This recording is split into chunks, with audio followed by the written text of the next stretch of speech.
Facebook, YouTube, Twitter, Instagram, all those other joints. It's Kev from Kevin's Corner, where I try to make sense out of nonsense.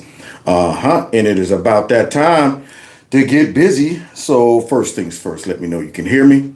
And then we'll go ahead and get loose and go over a couple preliminaries, and we'll dive into the topics of tonight, which we're going to be dealing with. Of course, the new hot item that's in vogue, which is Kamala Harris, the cackler. And then, of course, I don't want everybody to start forgetting that just a few weeks ago, Donald Trump almost got assassinated. And the more that I have been, listening and seeing interviews and hearings and stuff like that, I'm starting to conclude that just maybe, this was on purpose. And I ain't talking about by the kid. I'm talking about some other people. And we'll go over that as we get going as well. So now, with that being said, Dallas said he can hear me, so let me get busy.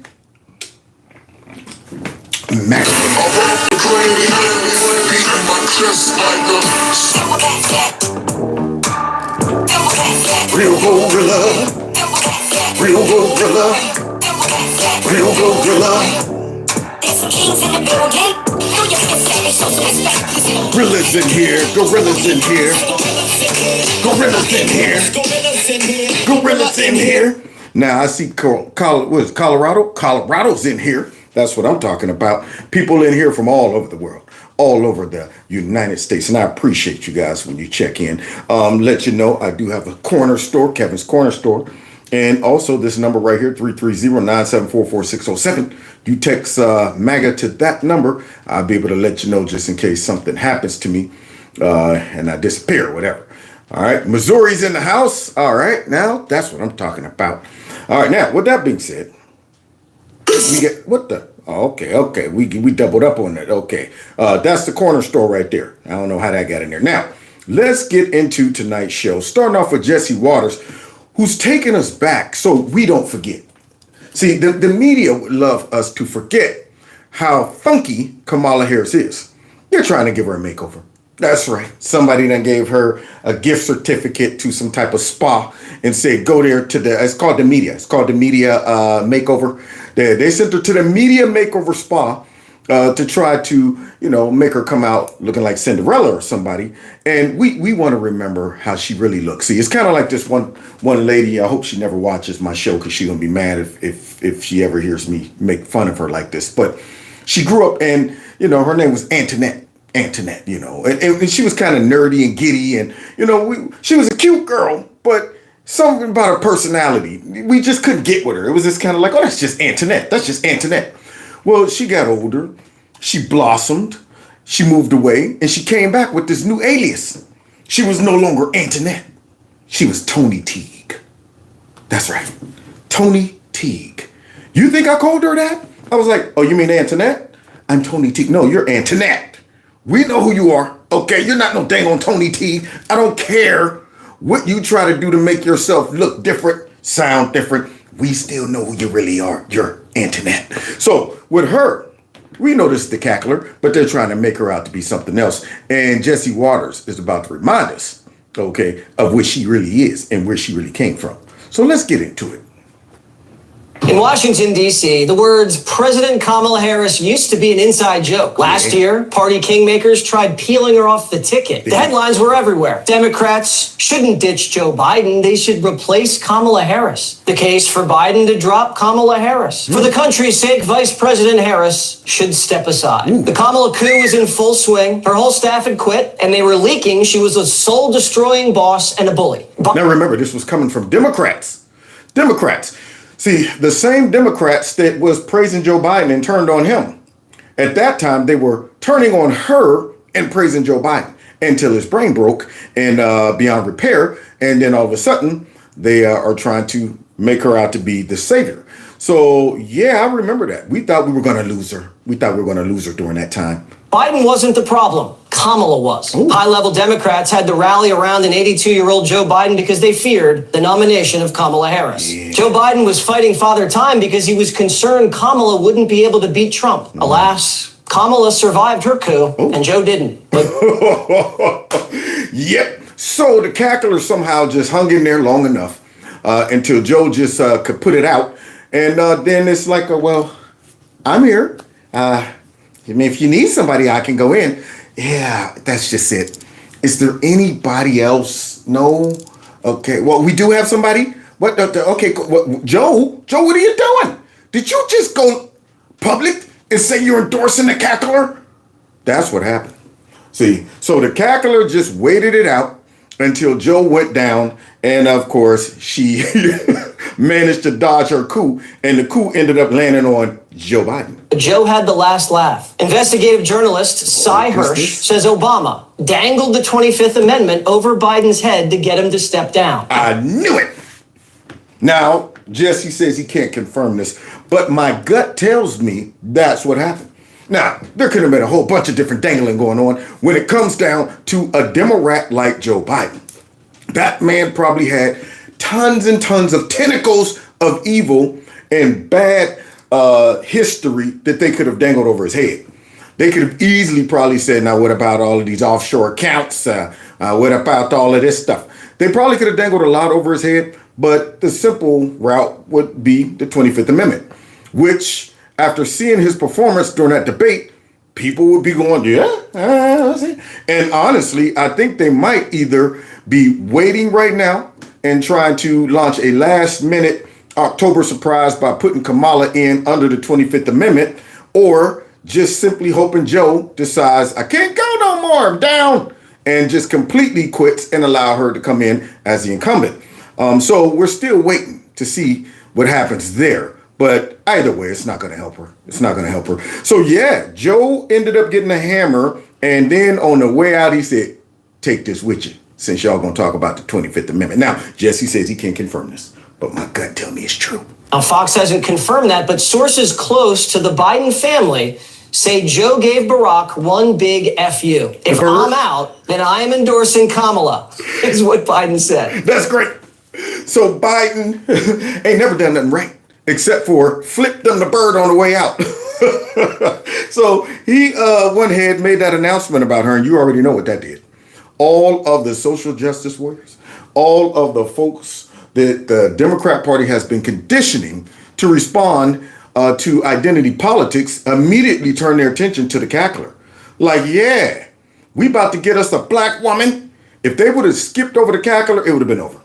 It would have been over. So Joe set him up for a obstacle. Now, that doesn't mean that they won't still figure out a way to get rid of the cackler if she continues to stink it up. But for now, the media has been given the order to go out and give her a makeover. Yeah, and I'm singing, don't make her over, don't make her over. Don't do it, it ain't worth it, because once that makeup comes off, we're going to see that ugly mug. And Barack's fuming. Sources tell the Post that Obama knows she can't win and is furious that things haven't gone his way. He wanted an open primary, but Biden backed the party into a corner and jammed Barack, which is why his endorsement video wasn't ready. And I'm okay with that. Jam, oh jam. So they jammed the Democrats up for a little bit. But hey, at this point, it seems like they're committed. They have committed to the cackler. So they're going to try to polish up this turd. It came almost a week later. So what does the left do when they're about to lose? What? Lie. They want you to believe the woman they tried to fire is giving Trump fits. Now, isn't that odd? But I wonder if their very low IQ voter base catches it.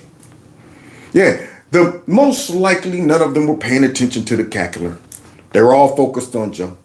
And then all of a sudden, like always, the Democrats say, first of all, we're not even going to have you vote for the cackler.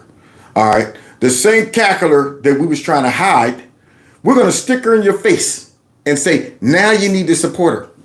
And all of them probably just said, you know what? Whoever the Democrats give us, we'll go ahead and support her. Forget the fact that the cackler did not earn any of this. No vote whatsoever. Just got stuck up in their face and told to support her. Forget the fact that the cackler was extremely unpopular her whole time as VP. Forget the fact that the cackler ain't never done nothing while she was the VP except for stink it up as the borders are. Forget all of those facts. Forget all of the wonderful gems that she has left on the internet sounding like a complete airhead. Forget those facts. We just are told to support the cackler because Orange Man's bad and she might be able to save us from him. So let's see if it holds. Because she's the next Obama. What he sees in Harris's rise is that she's becoming a cultural phenomenon. And I think that's very difficult for him to process and deal with because it can be very politically potent. This says her PR firm.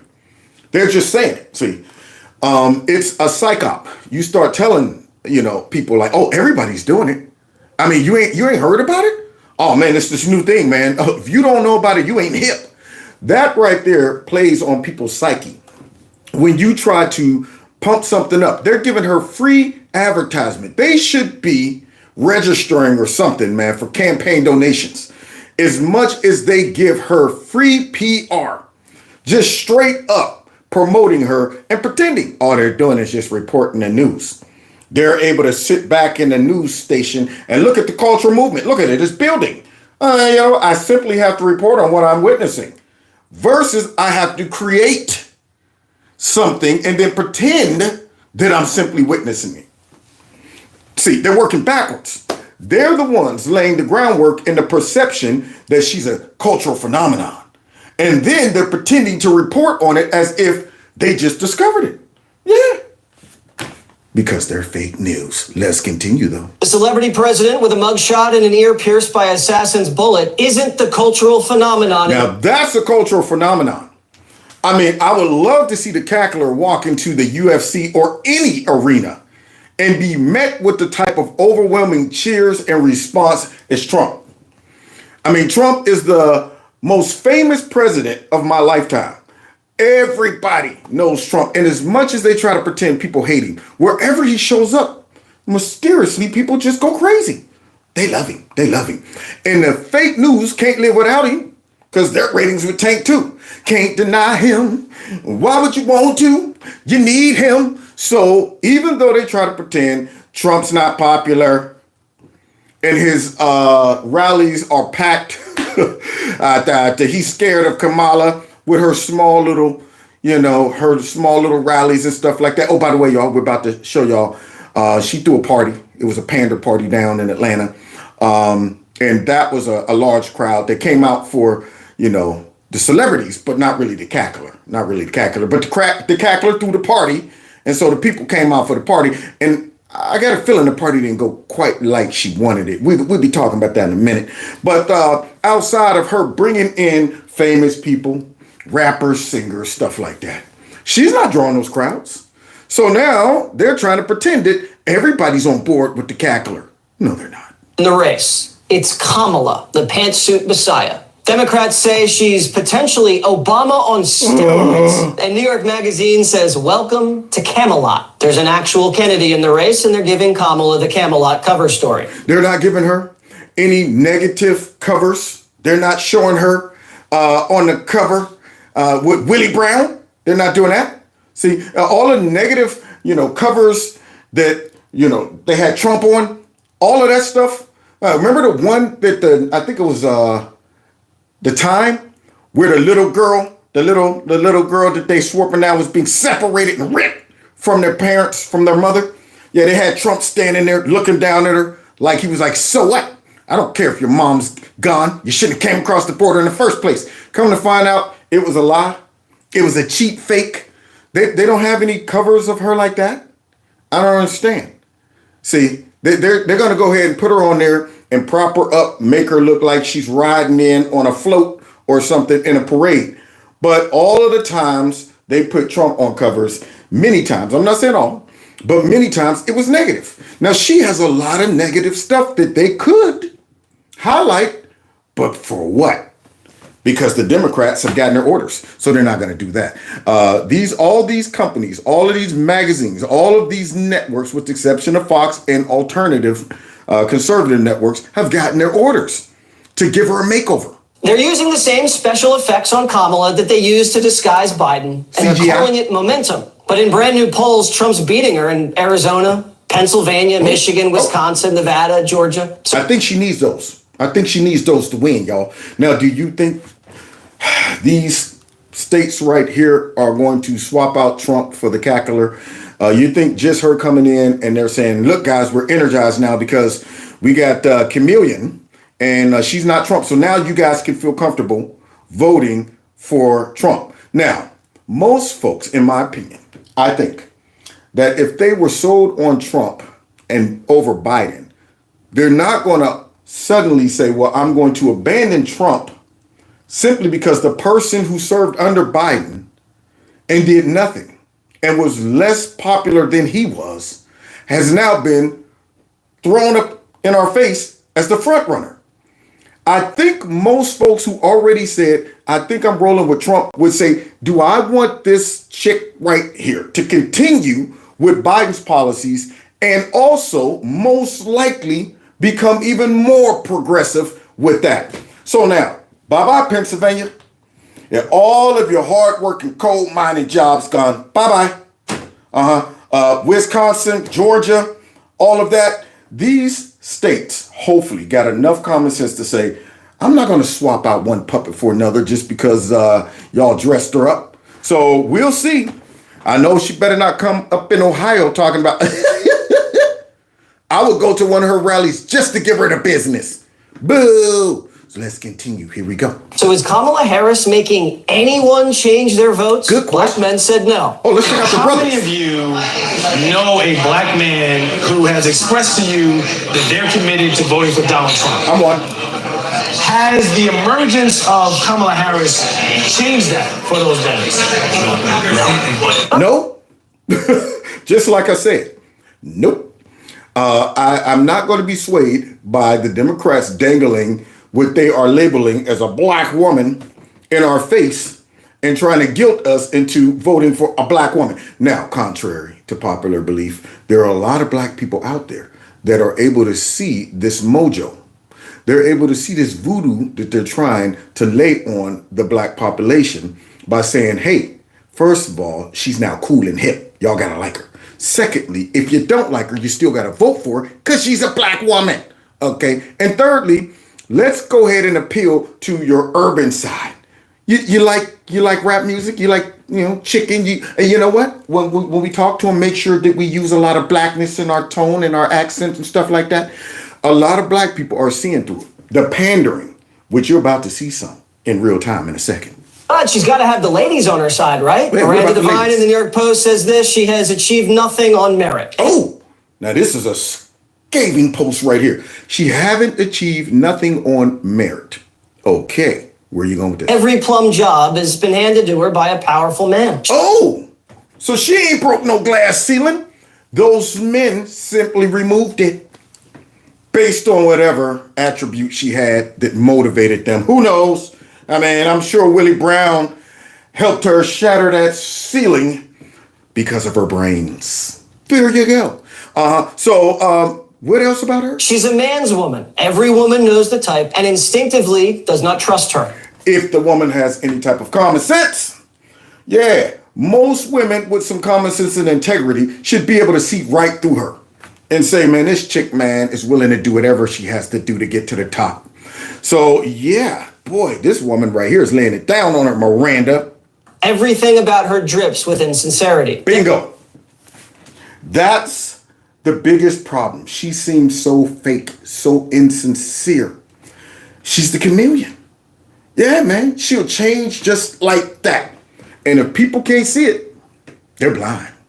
They can't see. They need to wear sunglasses. Democrats can try to rebrand Kamala, but the Biden record's hers. Broken border, crippling inflation, 2 proxy wars. And voters are already realizing Kamala's more radical. Defund the police, abolish ICE, That's radical. decriminalize border crossings, That's crazy. ban natural gas exploration. That's Kamala Harris. That's Kamala Harris. And the Republicans need to get that message out there constantly.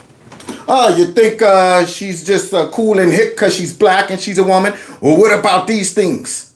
See, all that blackness and that womanness comes with these things. There you go. Yeah, you're going to be focused on, look, we're going to get the first female president. Oh, what? Wait a minute. We lost our jobs That's interesting. But though, you know what? It doesn't matter. She's black. She's black. Wait a minute. Now illegal immigrants are living in my neighborhood, and my kids got to go ahead and either switch schools, stay home, perhaps. All of those things that people might not think about.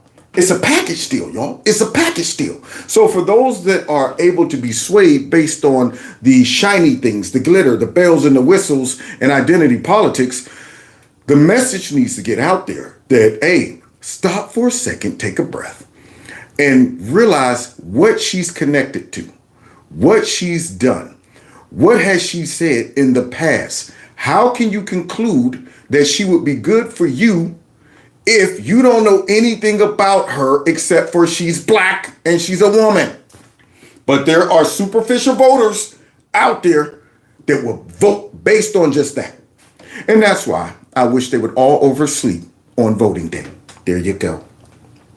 So Harris and her pander party, y'all. Thank you, Jesse, for that. Letting us know just how unlikable she was, and her own party was trying to give her the boot until Joe Biden stuck it to him. So let's go ahead and check out her party down there in Atlanta and see how some folks reacted to it. Let's see. Somebody should go make me say, aka the Hot Girl Cultural Report. Well, slow down, girl. I can't understand that mess. Who is this woman right here? I ain't never seen her and I ain't never heard of her. Oh, she's a rapper. She's a rapper, y'all. Okay, now why is it that you go down to Atlanta, of course, and it's a lot of black folks down there. And instead of going down there and relying on you as the draw, like all Democrats, they show up to encourage black people to come out by shoving popular black folks in their faces. Hillary Clinton with Jay-Z and Beyonce, Joe Biden. What's the thing he tried to do when he raised the money with George Clooney, where they overlooked his issues? What's Zizzo, Zilla, Godzilla, whatever the chick's name, that woman, that all those people showed up to hear. And now, what does Kamala do? Follow suit. Yeah, Cardi B, that's another one. So they're always dragging out people that they think black people are going to say, oh man, I'm going to see her. And if she's supporting and so on, then I'm going to support so on. So now let's finish hearing what this lady has to say, because I can't hear a word she's saying. She's talking so fast. I'm in love with the future president of the United States. Everybody. What do you have to say to the American people? We are not going back. Going back to what? Okay, that's my question. I hope we ain't going back to Bidenomics. That's what I hope. So let's see how the black people responded to this rapper, because there was a rumor that during this show, she started twerking. Yeah, twerking during a campaign rally. There you go. That's what black people like, right? A few moments later. Megan, what is this? Uh-oh. At the ATL rally event, like what? You need to pipe it down, honey, and do that somewhere else, but not at this type of event. Like, Oh, you don't like that? As a black woman, you don't think that's all we need to see so we can just run to the polls and vote? I thought all black people like to twerk. When you clap, put the hands on the thighs and look over the shoulder. Every man knows what's coming. Yeah, grab your drink, go for the ride. Yeah. So now, you're telling me that they're not going to all get done with that concert and say, woo, man, that was live up in that mug, man. I have no idea what Kamala talked about or what she's standing for. But man, that was a dope concert. I'm about to go down there and vote straight up for Chameleon. You're telling me that's not going to work? Huh. silence is very loud. So out of all the people she could have chose, Kamala Harris picked Meg Thee Stallion to open up her rally in Atlanta. And that's nothing against Meg Thee Stallion. I love a good twerk every now and then. But optics matter, folks. Optics matter. Exactly. And the Democrats know optics matter. And that's why they pick popular black folks to go ahead and serve up to black people and say, there you go. You like that? Yes. You like ebonics? You like rap music and stuff? You like those things, right? You like to twerk. Everybody loves twerking. Yeah, they give that to the black audience and black people continue to vote for them, which burns me up. They don't respect our mentity. And it infuriates me. They think this is all they have to do to show up and let somebody get up there and they don't even care at the fact that, look, I'm supposed to be professional. I'm trying to become the president of the United States. What kind of atmosphere, what kind of entertainment, if I am going to have entertainment, what kind of entertainment should I bring for the people? Should it be the type of entertainment that is so stereotypical that it becomes obvious that you're pandering towards us and you don't respect our intellect? That's what they want black people to see, to make Kamala look like she's more black, more hip, more urban. Look at her. She's standing next to this rapper, this female rapper who's twerking. But yet, you walk out of this and have no idea what the heck she was talking about. What was Kamala's message again? You know what? It doesn't matter. Yeah, she had this chick come out and twerk. It's embarrassing. Do you think she would have something like this if she was in front of Indians? Yeah, because those are people too, right? If she was trying to win the American Indians from over in Hindus, real Indians, not Native Americans. But do you think if she went to something like that, she would bring this woman in to twerk? Or even white people, or maybe Latinos. Now, granted, she probably would try to do something like that with Latinos, but it'd just be a Latino singer or something like that. But you could tell they just straight downgrade when it comes down to trying to win the black vote. And bringing somebody like this in and trying to pretend that this is professional. Yeah, I'm worthy of becoming the president. And this is all I'm going to give you black people. Because we know y'all like this stuff, right? Surprised she didn't pass out fried chicken. The black community fall for this cringy ass bullshit. As my friend Quavo would say. As my friend Quavo would say, I'm surprised Kamala Harris didn't come out with a gold tooth. Just for that. Yeah, y'all. Is that a gold tooth in Kamala's mouth? I'm surprised she didn't come out with a gold tooth.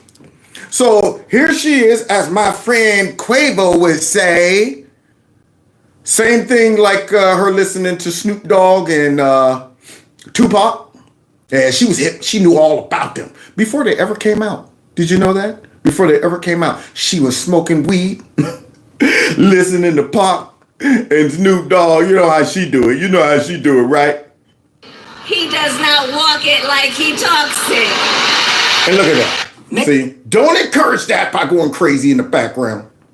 Ugh, burns me up. Telling you, man, you don't want to encourage negative behavior. It's like I've seen guys, man, catcall women who I'm going, she shouldn't be out wearing that, dude. Okay, that material is just barely hanging on.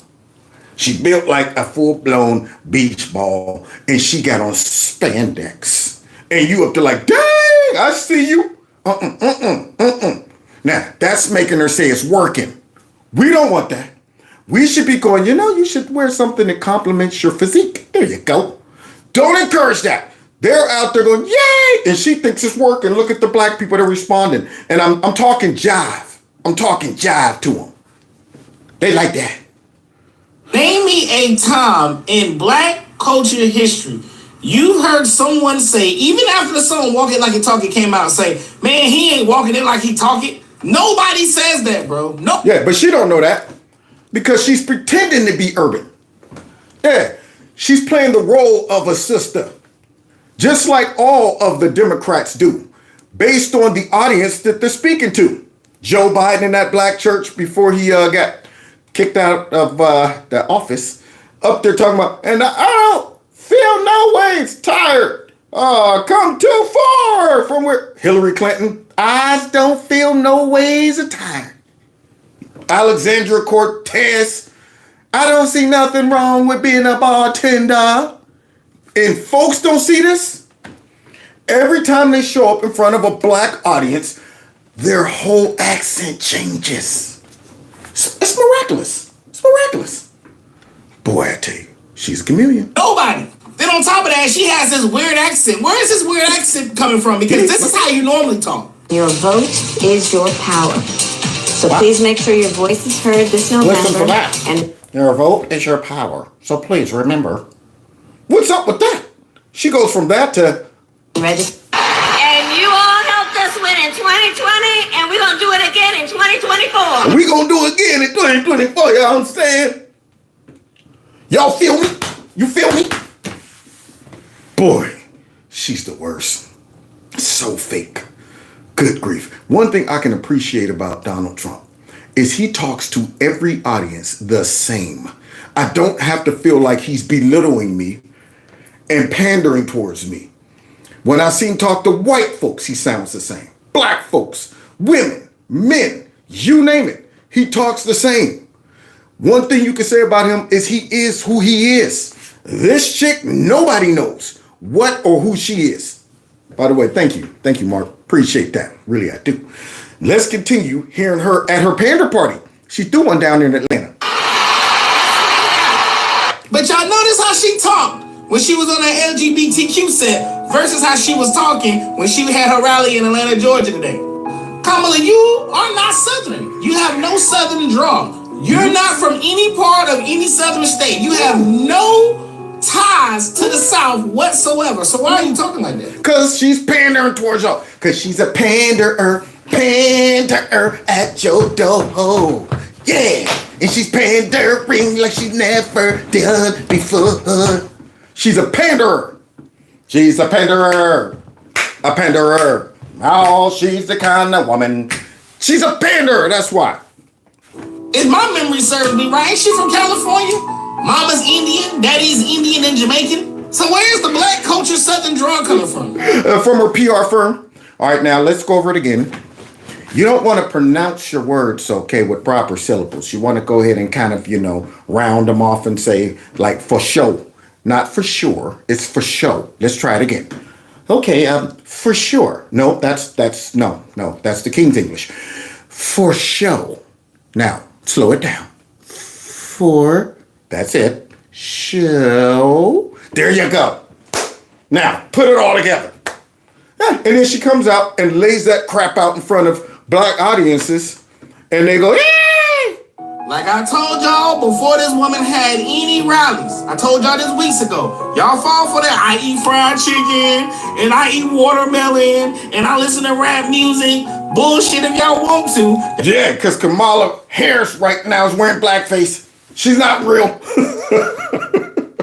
Talking about modern day blackface. Yeah, she's out there straight up trying to pretend she's a sister, and she knows she ain't no sister. And I ain't talking about just skin tone. I'm talking about her whole character, personality, background, everything. It is not urban. That's what I'm talking about. See, you can have color and still be wearing blackface. The whole concept is that you're not really what you're pretending to be. And that's what it is. She's not who she is pretending to be. Out there pandering to all these black folks at ATL. And the rumor has it that folks start leaving when she start talking. So now, these are smart black people online just blasting her butt because of the garbage that she tried to feed black folks to eat. Swearing up and down, I love y'all.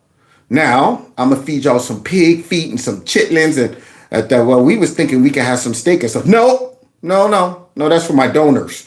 For you guys, you get slop. Y'all gonna be hollering after about 3 to 4 months of this woman being in office. I'm not bullshitting with y'all.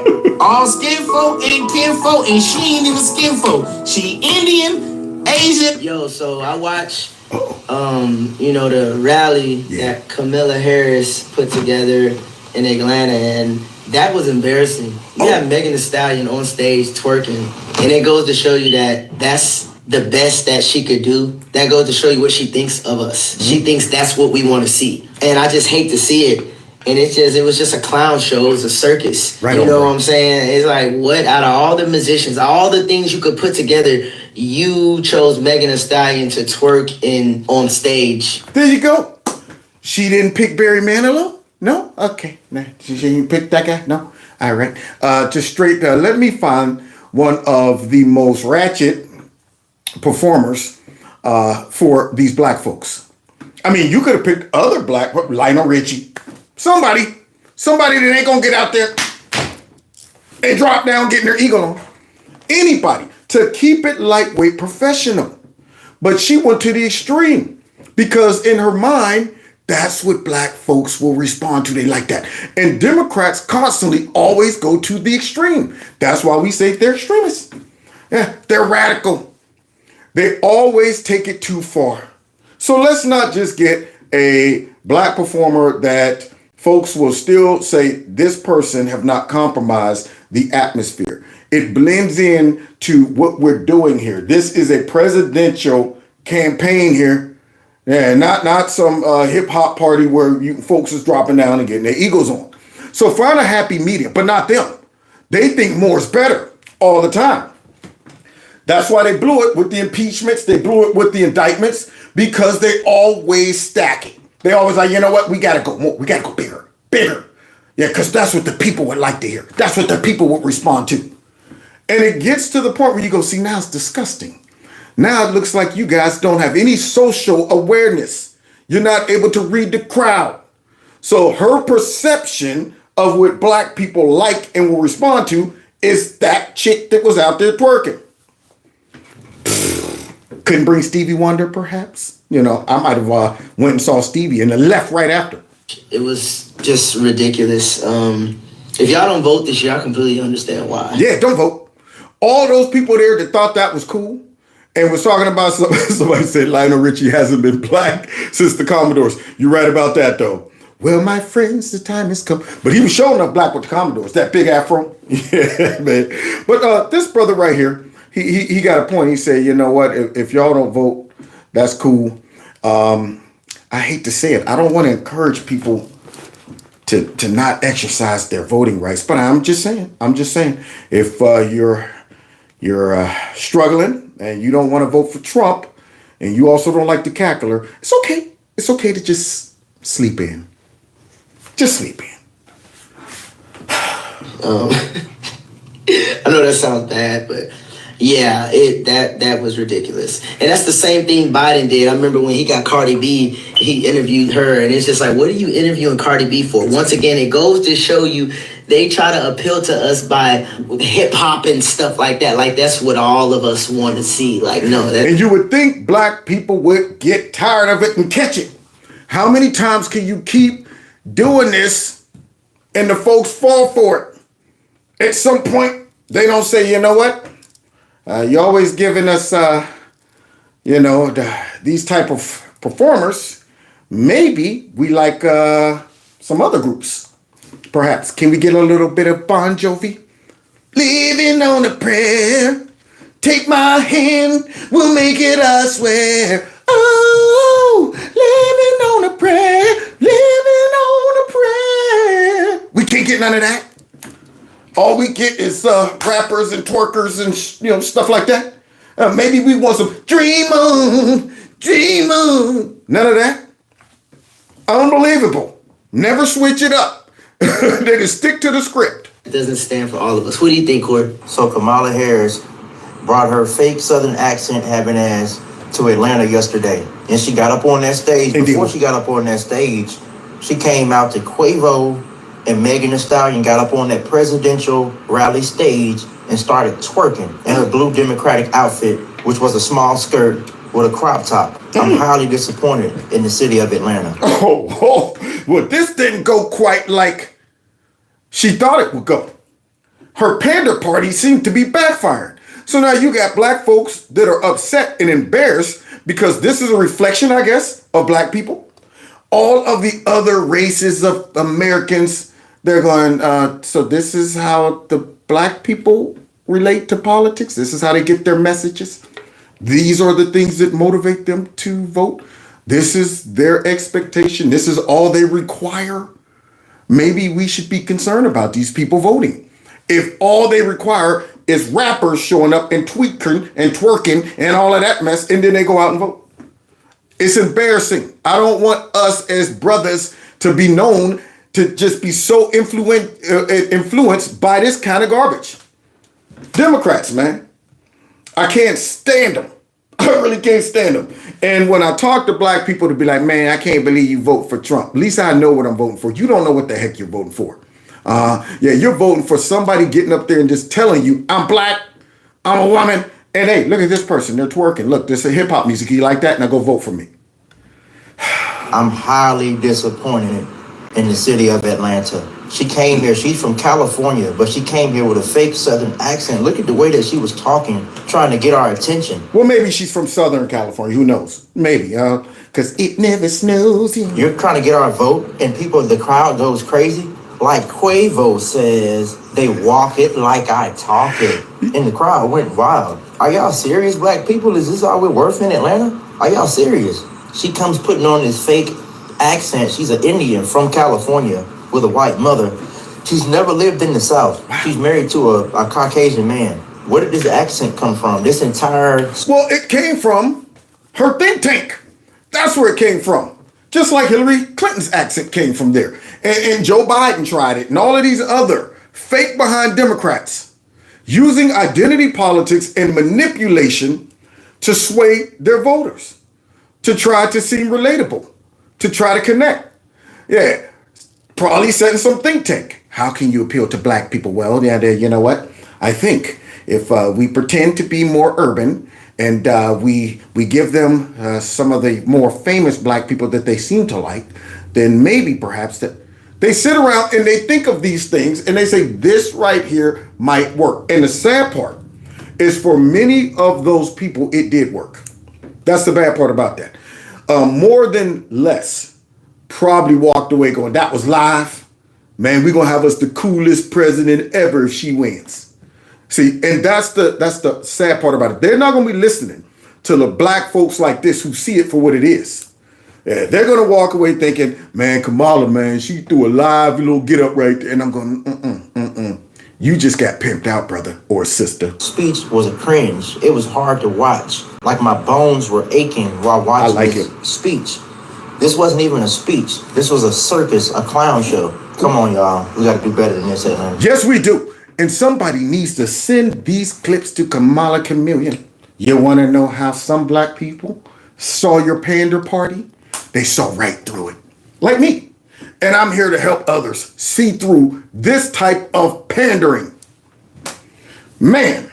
So, yeah, I'm going to have to go ahead and isolate some of those clips and upload those just for people out there who don't realize that Kamala Harris is fake and is throwing garbage like that at us and saying, now go vote for me. Now, let's go ahead and move on because I've been talking about the chameleon for the last couple of days. And I don't want to ever forget how close we came a few weeks ago to losing our guy, our champion.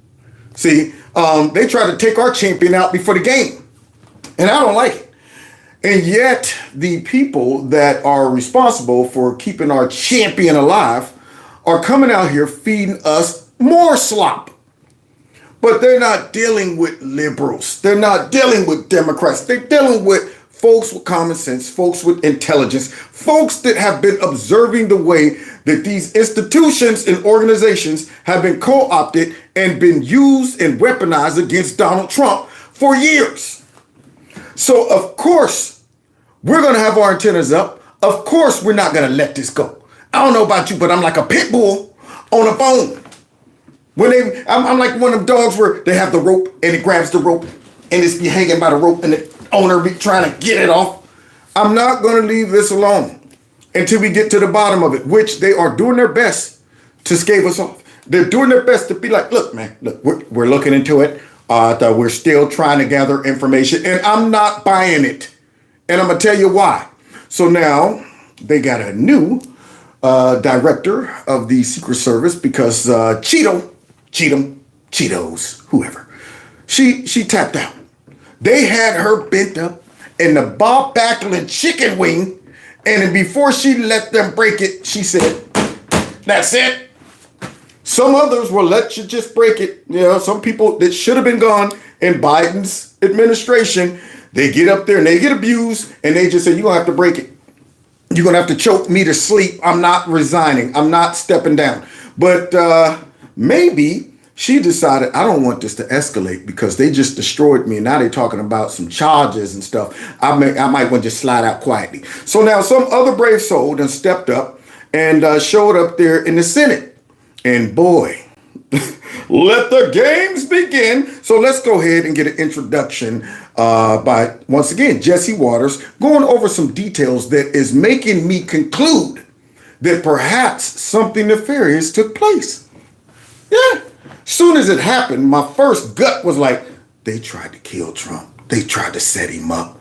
Yeah, but then I said, now, Kev, easy. Don't jump the shark. Let's let some of the details. Wait a minute. My common sense is kicking in. Immediately, I started noticing things, and I'm saying, these things are all suspicious. And then Cheeto comes out and stinks it up and makes me feel even more confident in my conspiracy theory. And then you have this guy who probably locked it in for me. So let's get into it. Look at all of this stuff, y'all. Yeah, man. Is there any doubt in your mind or in the collective mind of the FBI that President Trump was shot in the ear by a bullet? Thank you, Kennedy, for bringing that up. Because Raggedy Ray, for some reason, left the door open for conspiracy. Now, why would Raggedy Ray do that? That's my question. Why would Raggedy Ray throw the nasty, funky media a bone? Because some of them been flirting around with this idea that maybe Trump did get hit in the ear. Because, see, it wouldn't be that heroic if he would have just got hit by glass or something like that. There it is. He wouldn't be able to tout that he took a bullet to the head for America and for our democracy. It wouldn't be as impacting if he just got some, some glass or some shrapnel and stuff like that.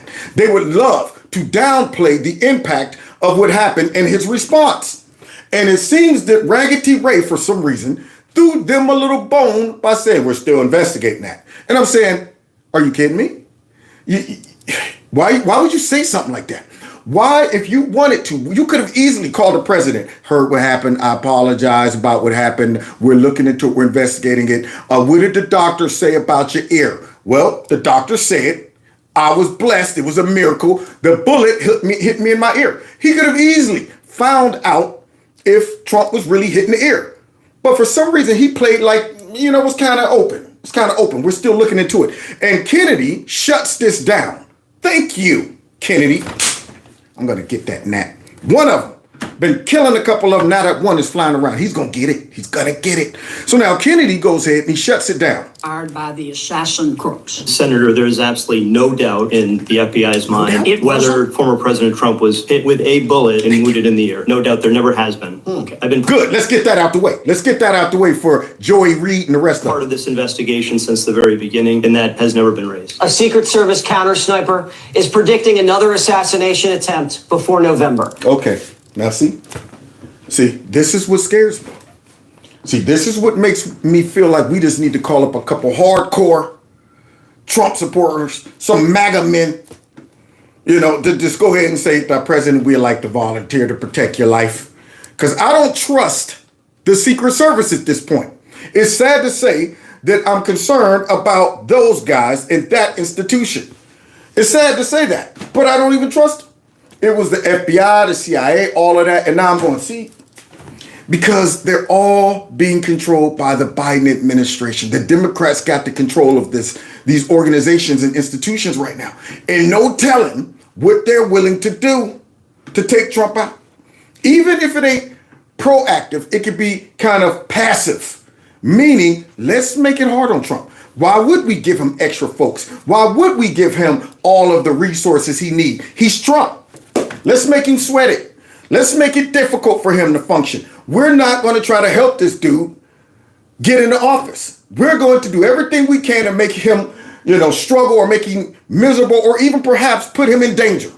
So either way, I don't trust them now, especially after these responses we're about to hear.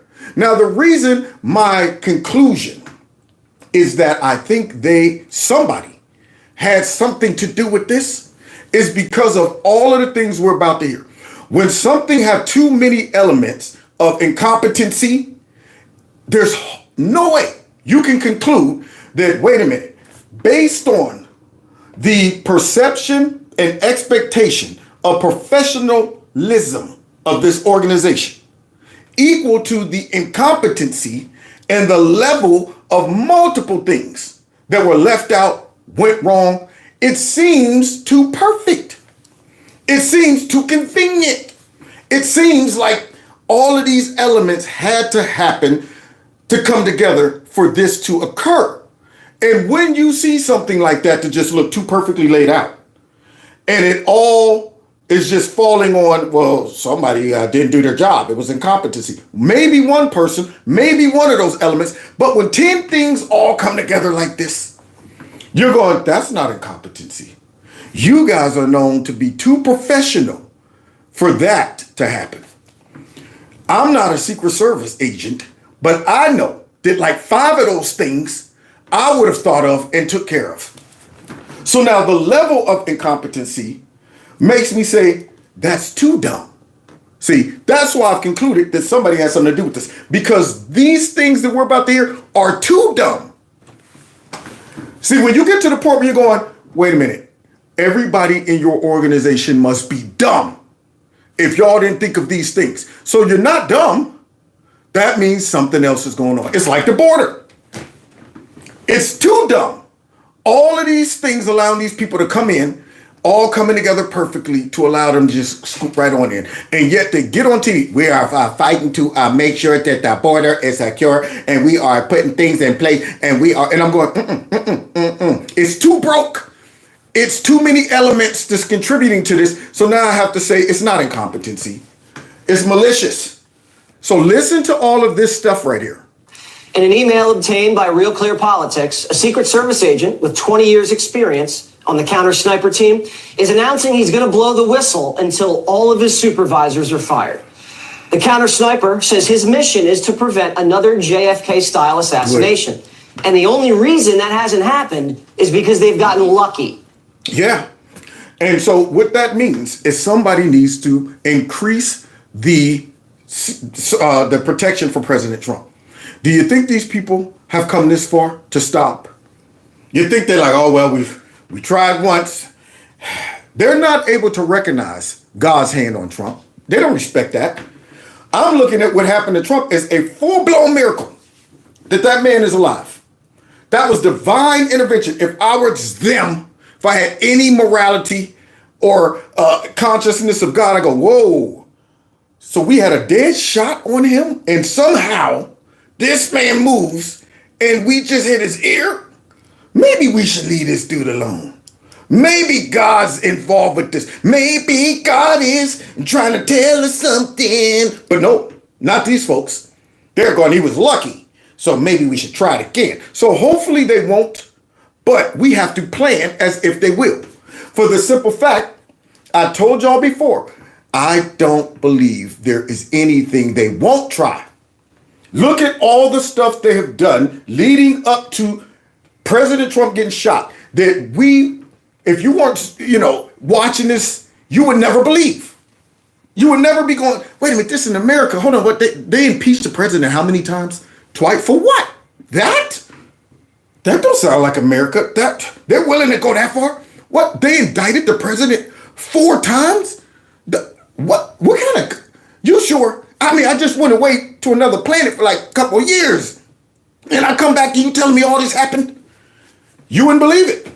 You would be going, it seems as if these folks are willing to go to the extreme to stop this man, especially if their lives depend on it.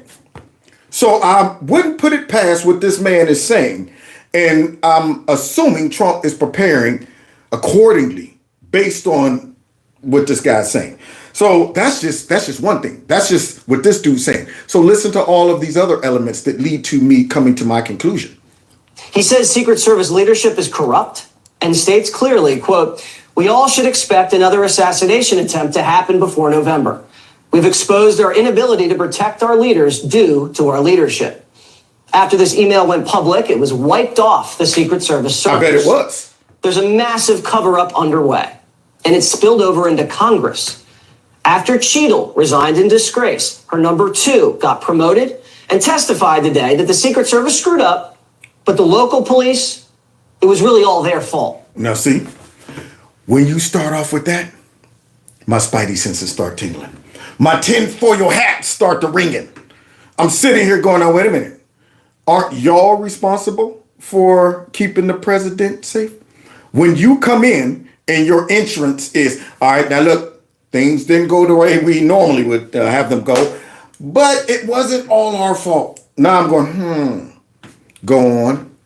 I'm leaning in on this dude. See, I want to see what the new dude got to say. Is he going to come out, tap out and say, look, man, it was all us, this and that and this and this happened, and guess what I've done to correct it, and these are the people who I've held accountable? Or did he do what the other chick did too? 30 seconds. If it's communicated directly to a counter sniper team, would that be enough time to react prior to the firing of those shots? Senator, if we'd had that information, they would have been able to address it more quickly. It appears that that information was stuck or siloed in that state and local channel. How? So now, we're not talking about the hours and stuff of this dude walking around being suspicious and the pictures and stuff that they took, even down to the 30 seconds. That's a long time in radio time. Radio waves travel fast, y'all. All it would have taken is, we got a guy up here with a gun. There it is. They would have rushed, grabbed the president, took him away.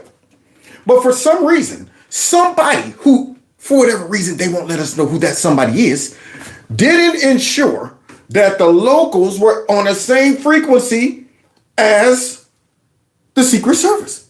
Now, I find that highly suspicious. That should be one of the main ingredients. If I'm that person, which they make sure that's very vague of who these people are responsible for the checklist, So now all of a sudden, if I'm the checklist guy, I'm going, all right, did anybody make sure that we're on the same frequency as the locals? No? Okay, why not?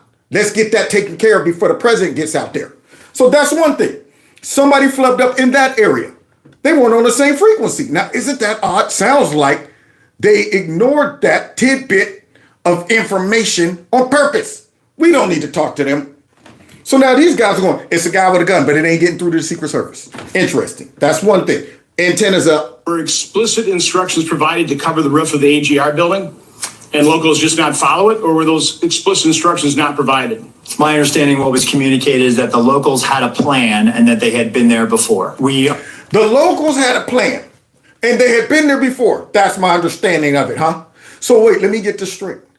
The locals is freestyling it, right? Those yahoos are out there just wilding. Oh man, we don't need y'all.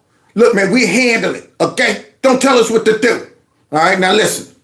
Y'all think we should get up on the roof? Nah, it'll be all right. That's what happened? And y'all just let that go. So now, number two, I'm starting to say too many mistakes.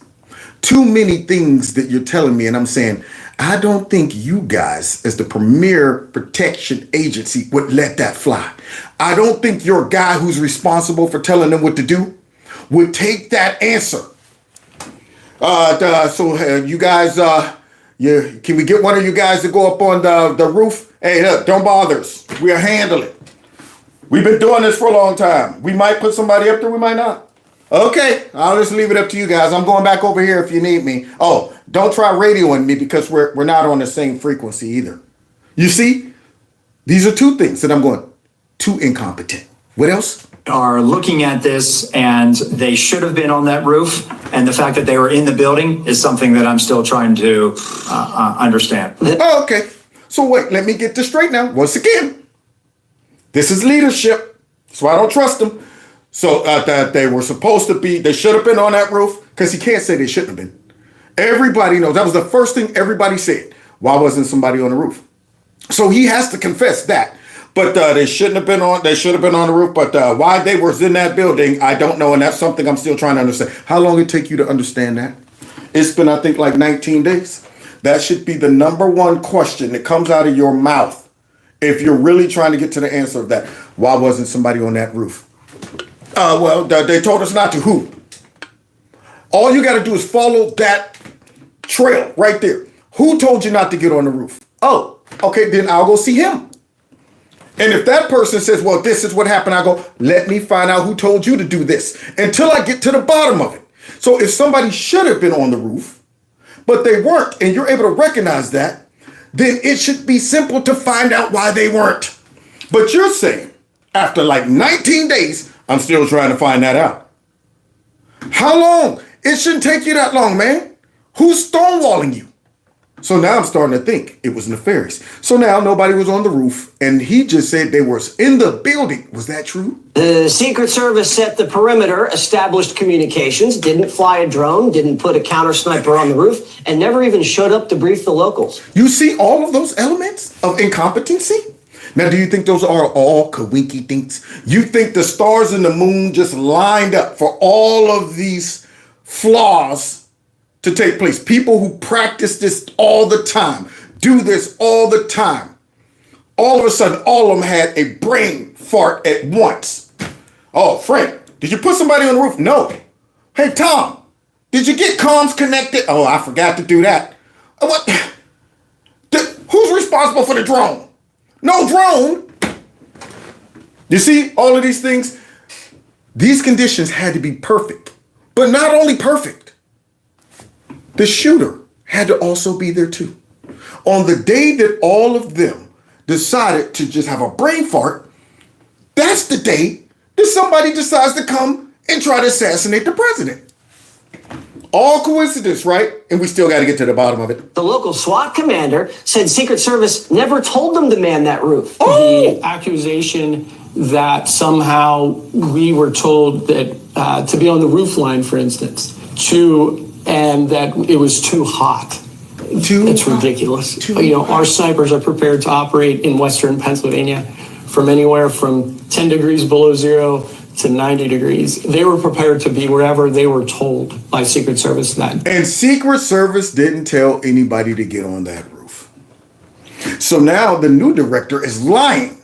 When you start doing that, once again, my conclusion gets further and further to being you guys were part of something nefarious. So now he just came out like, somebody should have been on the roof, but instead they was inside the building. Or were they? Why did the Secret Service not want that roof covered? Why? Because they wanted the shooter to get up there unabated. What else didn't they do? We learned today that the Secret Service was offered a drone, but turned it down. Now, why would they do that? Because a drone could hinder or prevent the magical plan from happening. You know what this reminds me of, guys? Hey, Nasty Pelosi. Hey, Mayor Bowser. It's going to be a lot of people there on the 6th. Maybe we need more security. How about I offer you guys 10 to 20,000, troops to make sure nothing happens? No, we don't want that. We won't be needing those. It's the optics system. Almost as if you wanted something bad to happen. Because, see, that would have messed up the whole plan.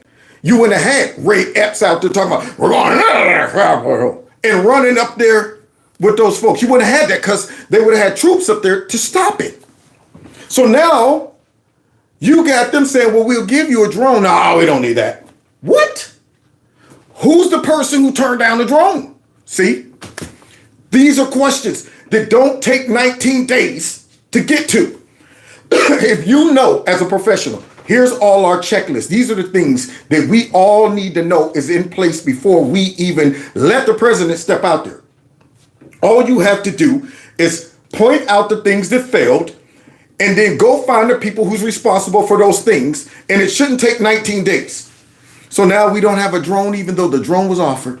And they never even caught Crooks' drone because they had problems with their internet. Just so happened. Look at this, guys. All of these things just come into place. Our internet's down. Our communication with them is down. Man, we messed around, overslept. We didn't have a meeting, I guess, with the locals. And I don't even know what frequency they're on, man. Then we didn't even have a full staff. We done brought in folks that normally don't even do this. Man, all of these wonderful things just happened. So now the internet's down, y'all. You had a drone system, but you had bandwidth problems. The bandwidth apparently was adequate for the shooter's drone, but not for the Secret Service. Isn't that crazy? Can you explain that? I have no explanation for it, sir. There you go. I have no explanation for it, sir. So now I got to go ahead and fill in the blanks. Yeah, I'm starting to say, well, we see the reason that the internet was down and y'all didn't try to fix it or y'all didn't stop and say, well, Mr. President, we need internet connection. We need a drone up in the sky before we can let you go out there. The reason is because if the internet was working, the drone would have been up there and it would have spotted this person on top of that roof. That's the reason. Dang on it, I'm telling the truth, and they can't handle that truth. People fly drones all the time on the peripheries of our sites. And we go out and we talk to them and we ascertain what their intentions are. Did you do that this time? On this day in particular, because of the connectivity challenge, as you noted, there was a delay and he flew his drone at 3:51 approximately. Just right at the right time where your internet just went down. Isn't this all convenient? Interesting. You can buy a local hotspot from T-Mobile for $20. And not only that, the Biden-Harris administration spent $40 billion to wire rural America with whatever happened to that? This is why I'm saying we need some type of a crisis management team to come in there. America doesn't trust the FBI. We have no faith in the Secret Service. Nope. But I think it's important. This is all people want to talk about when I go back home is what went wrong there. Yeah. Because see, Trump supporters aren't just going to forget about this like the fake news want us to. Yeah, we're not going to just say, wait, I know something bad had happened a couple months ago. What was that? No, I want to know who the people are behind this, okay? And it wasn't some 20-year-old. I would not just believe that was the only person behind this. Because see, if you're able to hide behind the stool pigeon that you stuck out there, then you might still be planning another attack. That's the key. Yeah, you want the investigation to stop right at some young 20-year-old that just outsmarted the Secret Service. Don't look further than that because you might come up our little rabbit trail.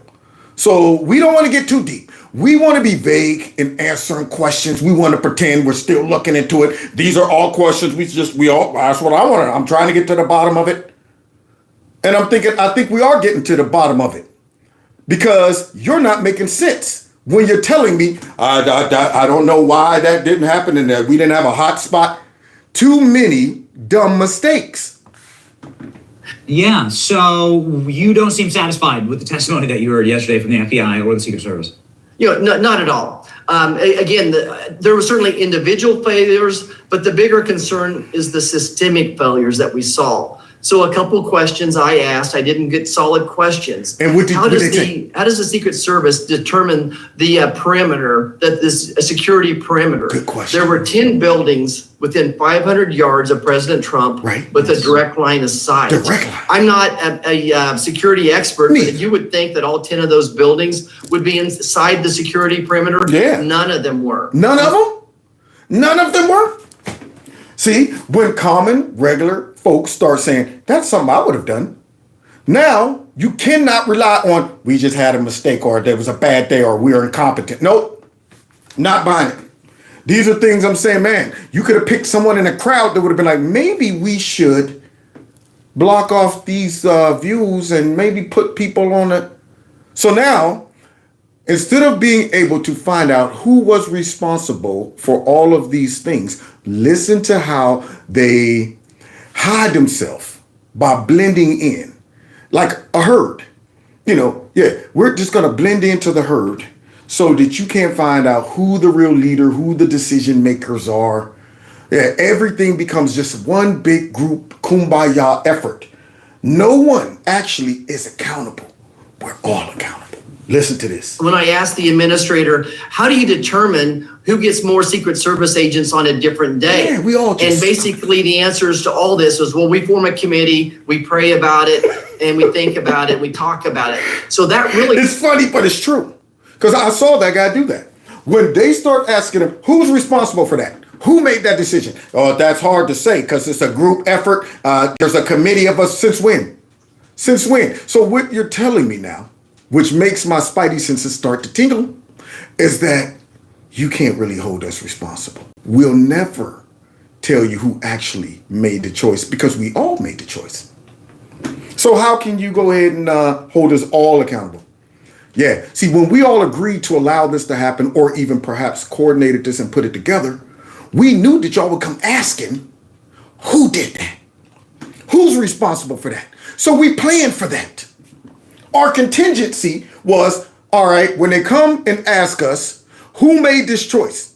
Do not tell them who did it. we will stand by our group collective decisioning. That's what we'll do. That make any sense? Well, it makes sense if you're corrupt and want to hide your corruption. It really bothers me that there's not, some type of a metric that says, okay, Donald Trump, he's going to be outside, 40,000 people, a high exposure situation here, 10 buildings, trees that your people are seeing right now, or listeners are watching as well. That look, this was a high security challenge for anybody, even if they had 100 Secret Service agents. Meanwhile, on the same day, you have Jill Biden in Vegas demanding more agents as well. So how do you determine where you're going to surge the people to? There's 8,000 Secret Service agents, about 33 locations, and you need to surge people. And again, I shouldn't be figuring that out. You need someone, the captain of the ship, that figures that out, that knows a lot more than I do. But there seems to be no protocol for making those decisions. There you go, on purpose. No protocol for making that decision because we don't want one person's head to roll. When it probably took a collective effort to make all these mistakes happen. Nobody up on the water tank, have bird eye view. Nobody up there? Nobody? Okay. That's not a smart thing to do. Put a person up there so he could have started. Okay. All right. Yeah, we all came together with our stupidity, right? It was a group of us being dumb. Group of us. So now, let the games begin. So let me tell you what I believe. I believe that the Secret Service leadership made a political decision to deny these requests. Oh, shoot. So Jill and her little thing right there where she got just a couple people in the audience and stuff, she gets a plethora of Secret Service men, like 13 or something. Trump gets like 3. Almost like y'all just wanted to leave him exposed. Almost as if they're going, ugh, Trump, no, don't give him anything. Fine. Just give him the bottom of the barrel. Give him the minimum. Give him the minimum. Political.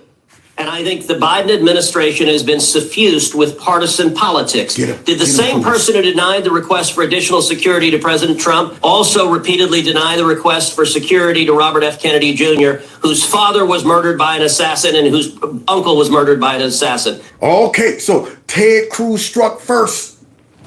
So Ted want to get to the bottom of it. He's going to the bottom of it punch. He's like, yo, the same person who did this, notice what he's saying, guys? One person, same person. Who's running the joint? Did the same person make that decision? Senator, what I will tell you is that Secret Service agents are not political. Okay, you're not answering my... See, now he tried to dodge that. I thought what I'm saying, sir, is that the Secret Service and not. So Ted Cruz is going to tighten his jab up and go right between the block, right in his nose, He's not answering the question. But you know what? Leadership appointed by the president. By the president is political. I have a simple question: yes or no? Bingo! And you know who is appointed by the president that's over the Secret Service? Mucus. Now, do you think Mucus is like willing to give Trump all the protection that he can?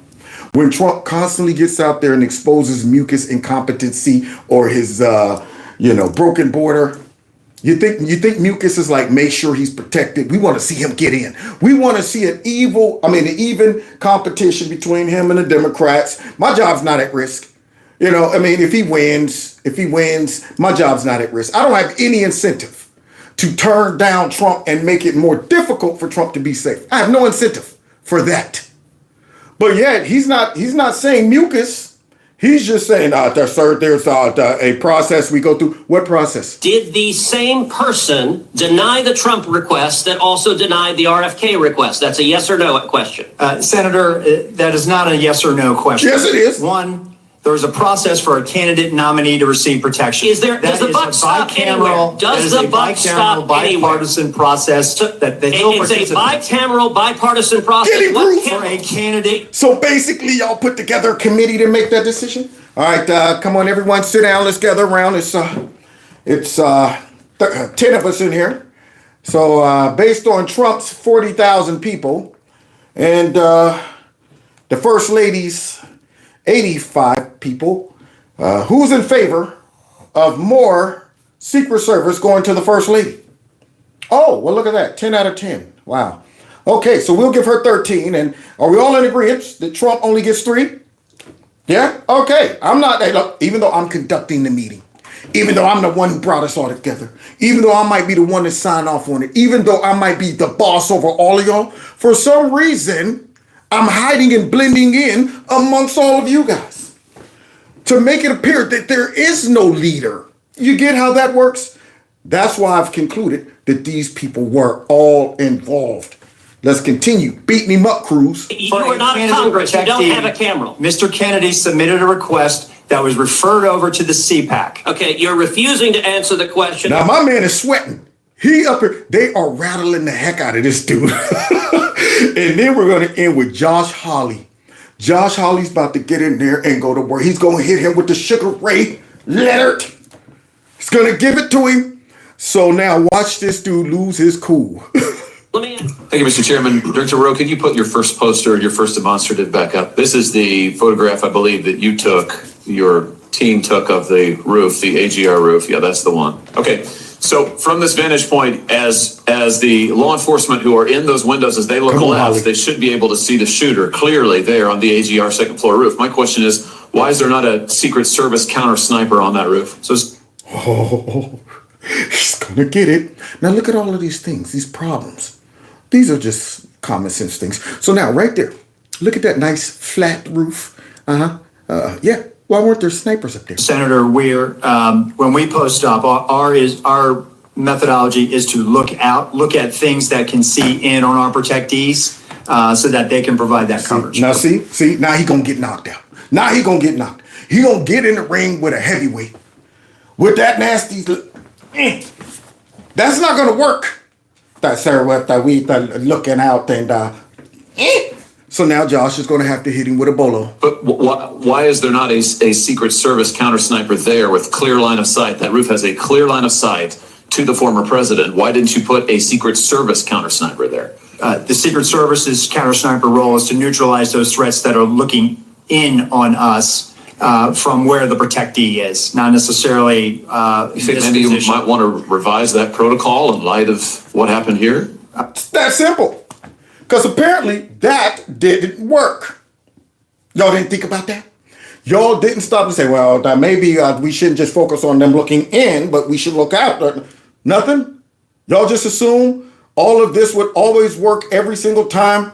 Y'all never thought about, maybe this thing could go both ways. Maybe we need to have a contingency. Nothing? But yet, you're just stopping at this like, well, that's just the way we do things, even though that didn't work. And my question is, did it not work on purpose?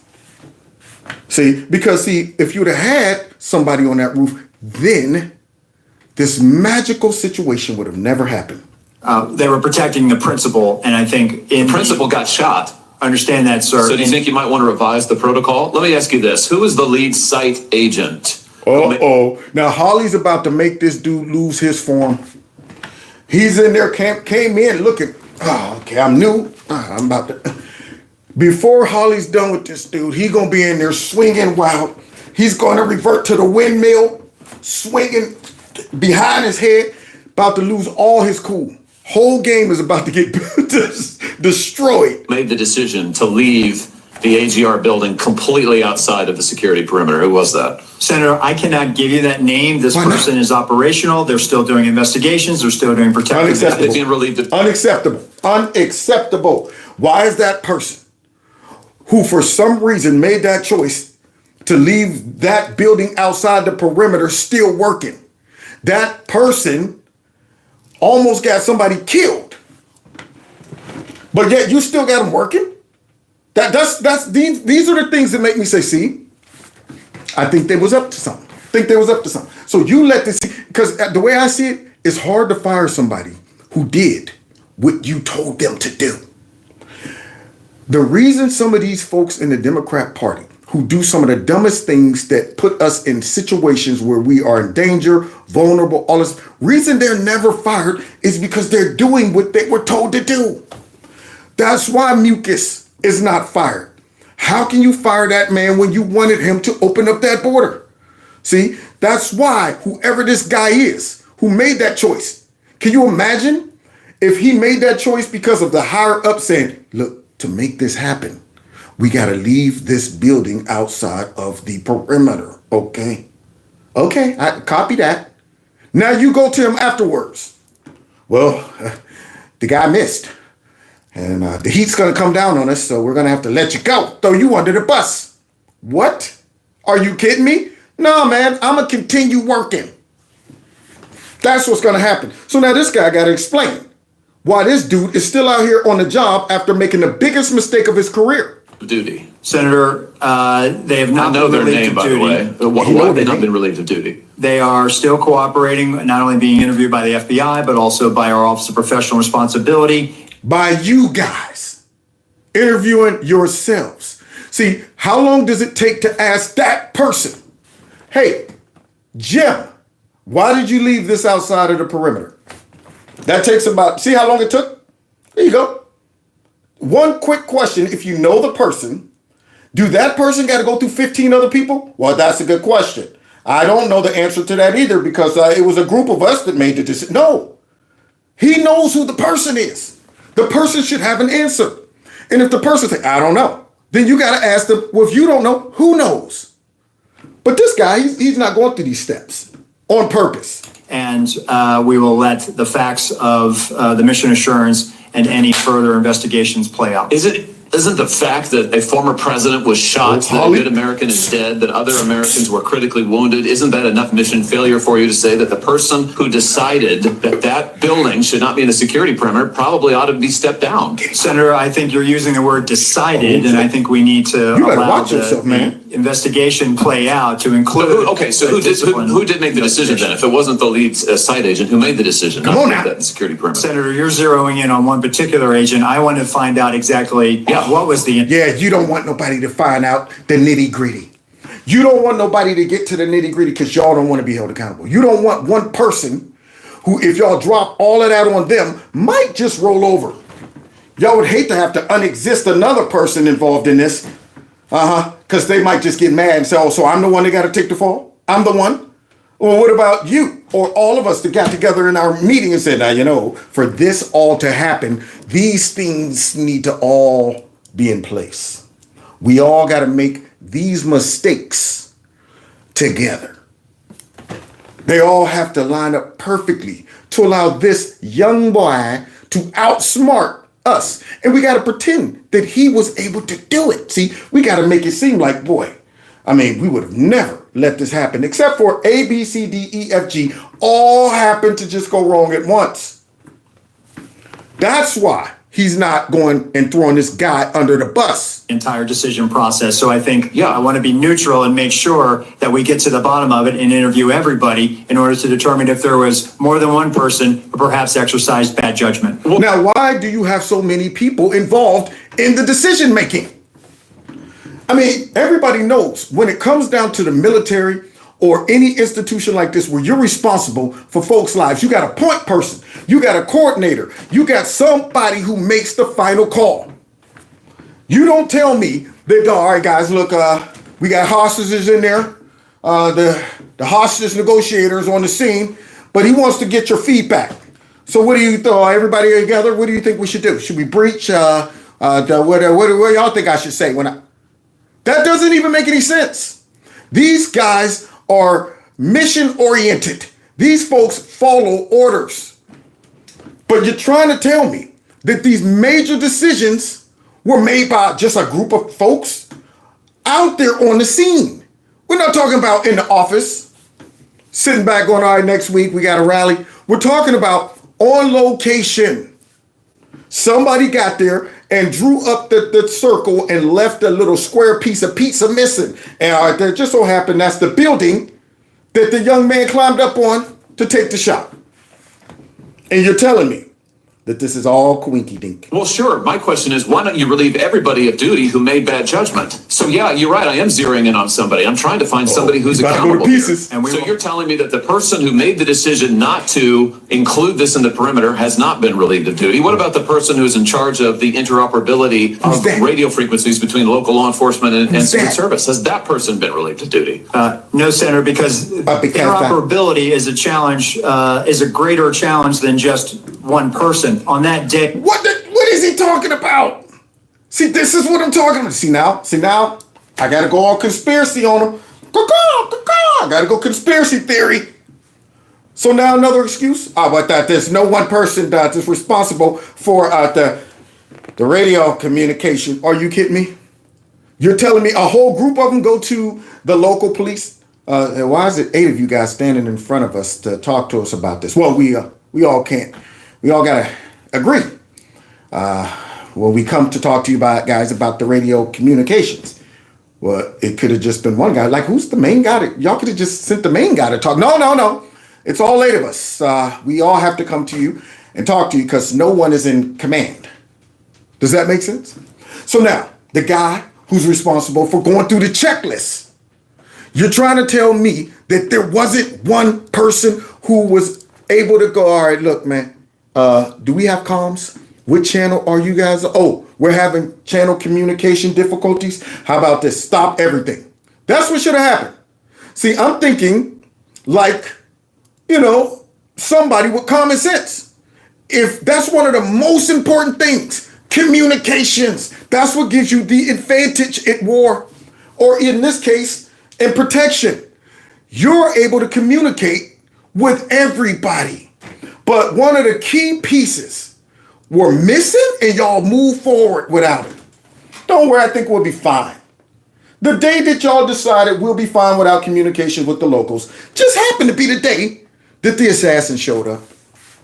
The day y'all overlooked that one, and yet you're telling me no one person is responsible for that. Hey, we had a counterpart system.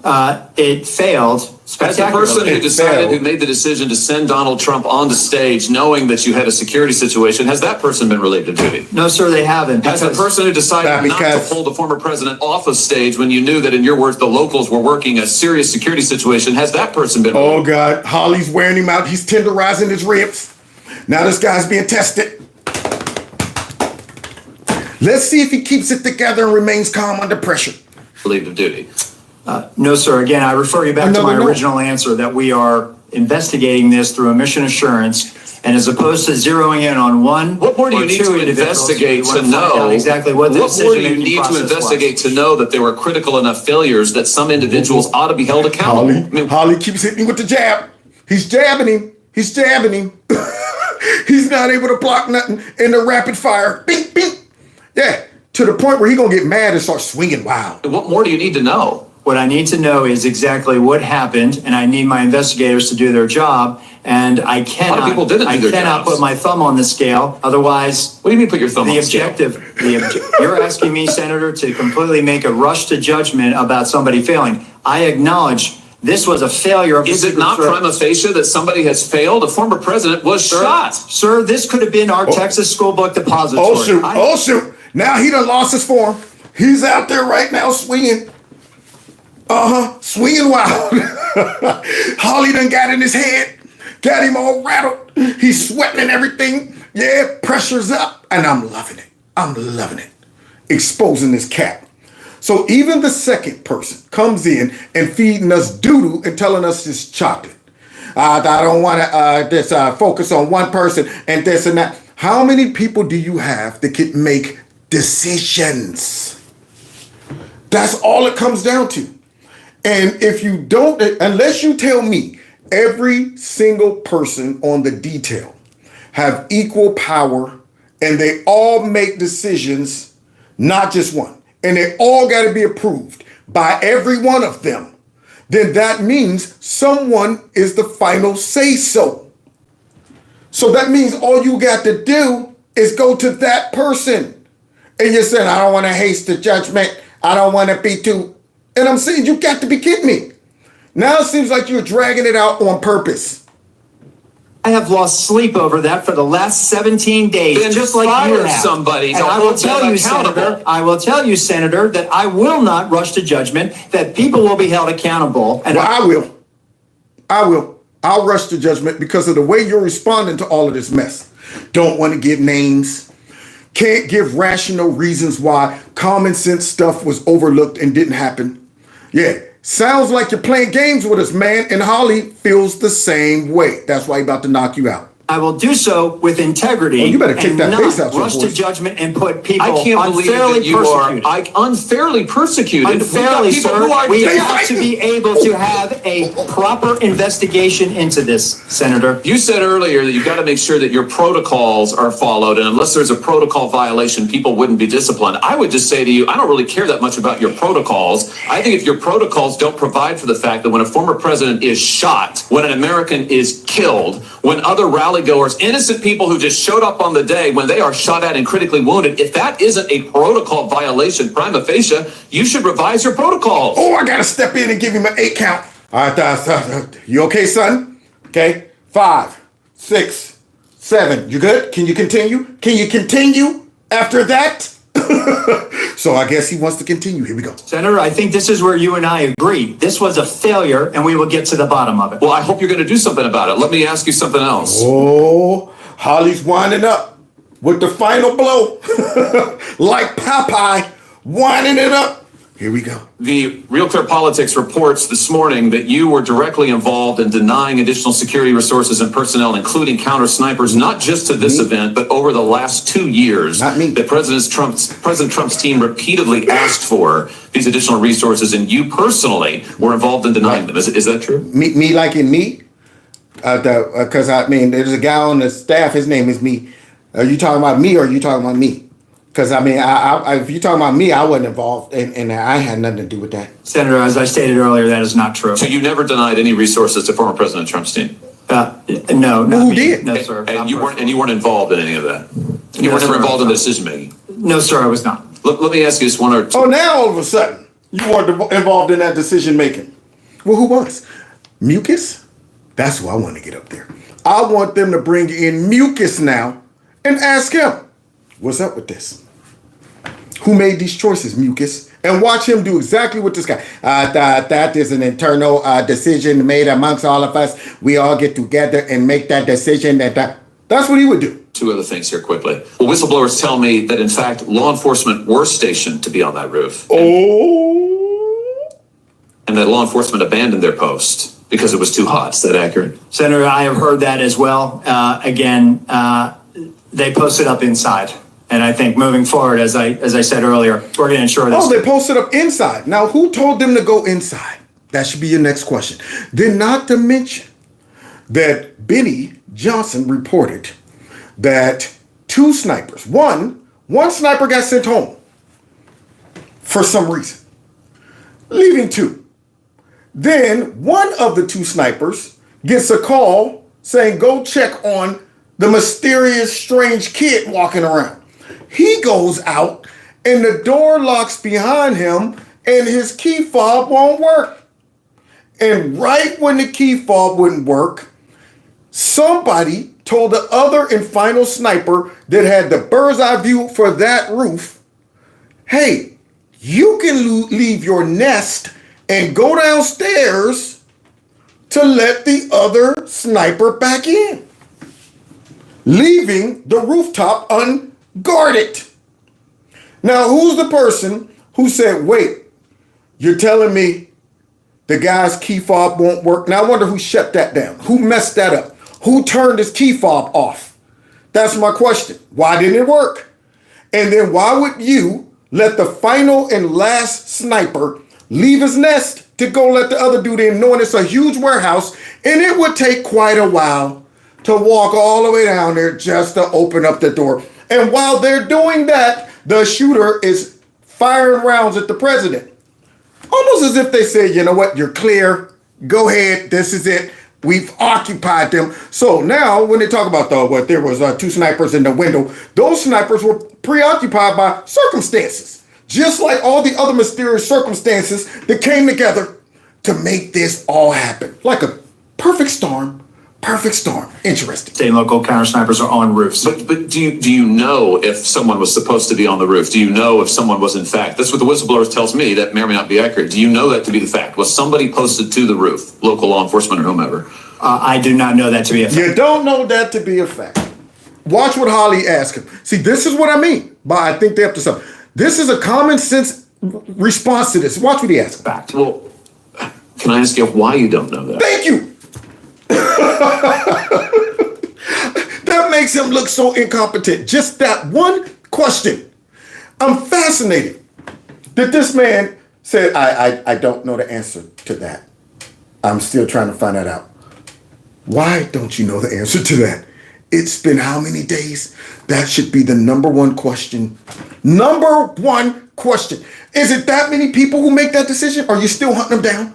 Are you still at, it should be one person. This ain't hard, man.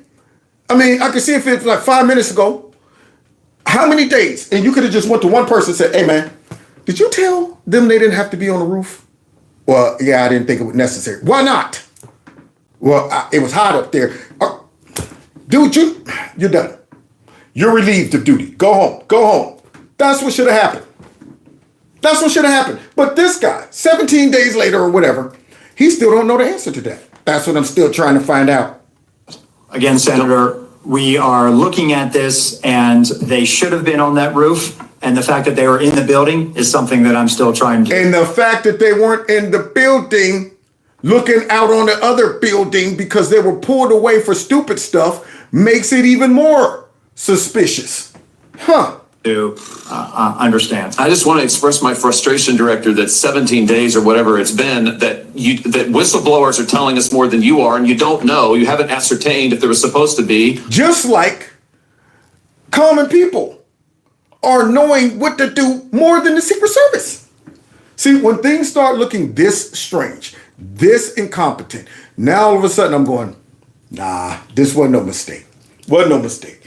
You got whistleblowers giving more information than you guys, or knowing about more information than you guys. You're not asking investigative questions, common sense questions, practical questions. These are questions that should be the first thing. And you're telling me I still don't know the answer. And then you got all these circumstances just coming together beautifully. And I'm saying the plan just seemed too perfect. All of these things happened. I got a feeling somebody coordinated it. Law enforcement on the roof. That seems like a pretty basic fact. I'm also told that local law enforcement suppliers offered the Secret Service drones and you declined them. Is that true? So, Senator, one, I've been very transparent and forthcoming. Whenever you start off with this, you're trying to get the people on your side. Okay. All right, I'm about to answer it, okay? Okay? All right, but I want to start off by saying, all right, I've been honest, okay? Okay, because I know right now what I'm about to say sound real dumb. So I want to be honest. I've been out the front and all that. Your agency has not been transparent and forthcoming, so please, let's not go there. I have been forthcoming, sir. That remains to be seen. You've been on the job a few days. So far, you've fired nobody. Now, the drones. Thank you, Were sir. you offered drones? So there was an offer to fly a drone on that day. And why did you deny it? Again, I think the ability. The knockout blow. He knew it was coming. He knows that they were offered the drones. And he knows that he has to get out there and either say, we turned them down because of this, or I got to say something even more incompetent, which is of local law enforcement to provide an asset. We probably should have taken them up on it if it was offered. Bingo. Y'all hear that? Yeah, we out there. But okay, this is what had happened. Okay, wait. Okay, I'm gonna tell you. Okay. Yeah, we should have. Well, why didn't you? Who turned that down? And how would something like a drone prevent a diabolical scheme from happening?